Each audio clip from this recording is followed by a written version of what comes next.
All right, let's jump into this deep dive on sustainable living. We've got this script here all about eco-friendly habits, Yeah. and we're going to kind of pick it apart, get to the good stuff, Okay. and share it with everybody because, everybody's thinking about this these days, Oh, right? for sure. Yeah. Climate change and sustainability are like the hot topics. Yeah, it seems Yeah. like everyone's talking about going green, reducing their footprint, all that good stuff. Yeah. And it's not just talk anymore. Yeah, People are actually making changes, which is really encouraging. for sure. So this script we've got, it's like a roadmap for those changes. Yeah. You know, it really dives into the nitty-gritty of eco-friendly living. It does. And that's what I like about it. It's not just surface level stuff, it goes deep. Totally. And that's what we're all about here. Mm. Deep dives, right? So let's start with something everyone can relate to. Waste. Like how much we produce and what we do with it. Right. The script really emphasizes separating our trash, recyclables, organics, the whole nine yards. Yeah. That's waste segregation. Right. Waste segregation. Yeah. I used to think, just chuck it all in the recycling bin, good to go. Uh huh. But there's a lot more to it. Oh, there is a whole lot more to it. I mean, even if you're putting it in the right bin, Yeah. there are limitations to what can actually be recycled. Yeah. And different types of plastics, for example, have to be processed differently.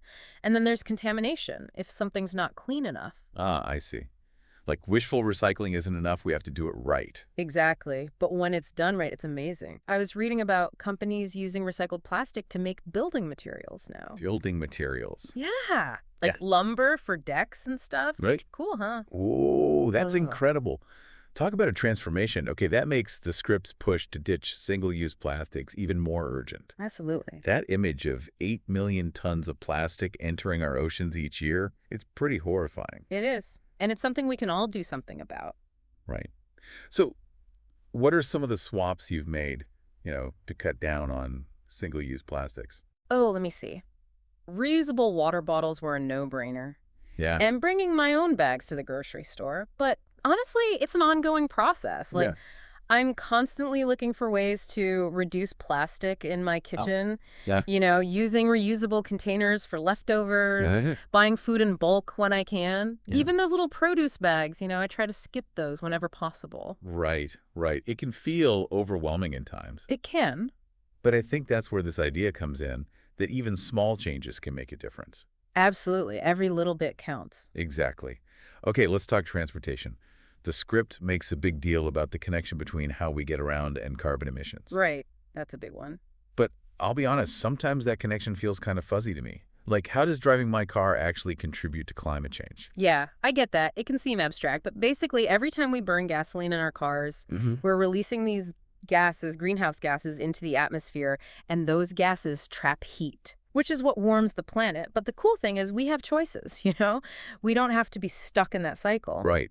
Like the script talks about walking, biking, taking public transportation. Exactly. And it's not just good for the environment, it's good for our health, too. Right. I mean, think about it. Walking or biking, you're getting exercise. Yeah. You're breathing fresh air. Yeah, It's a win-win. totally. I love that. Okay, here's something I've been wanting to ask about. The script shows this amazing rooftop garden. Oh, yeah. And it made me wonder, like, how much of an impact can growing your own food really have? It's more than you might think. Like, Yeah. when you buy produce at the grocery store, you're not just paying for the food itself. Right. You're paying for all the transportation, the packaging, the refrigeration, Yeah. potentially even pesticides. When you grow your own food, you cut out all of that. Huh. That makes a lot of sense.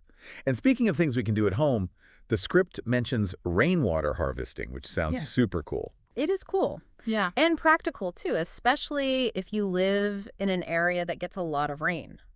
So how does that work? Well, you basically set up a system to collect rainwater from your roof, Mm-hmm. and then you can use that water to water your plants, wash your car, even flush your toilet in some cases. Wow. It's a great way to conserve water and reduce your reliance on the municipal water supply. I'm definitely going to have to come into that. Mm. The script also talks about energy efficiency at home, which is something I've been trying to be more mindful of, Uh-huh. like switching to LED lights, getting Energy Star appliances. Those are great steps. But honestly, sometimes it feels like those little things don't really make a difference. Oh, they absolutely do. LED lights, for example, use way less energy than traditional bulbs, Mm. and they last for years. You save money on your electricity bill and you're reducing your carbon footprint. And then there are things like unplugging devices when you're not using them. Yeah. You know, a lot of electronics still draw power even when they're turned off. It's called vampire power. Vampire power. Seriously. Seriously, it can add up to a significant amount of wasted energy over time. Wow, that's a good tip.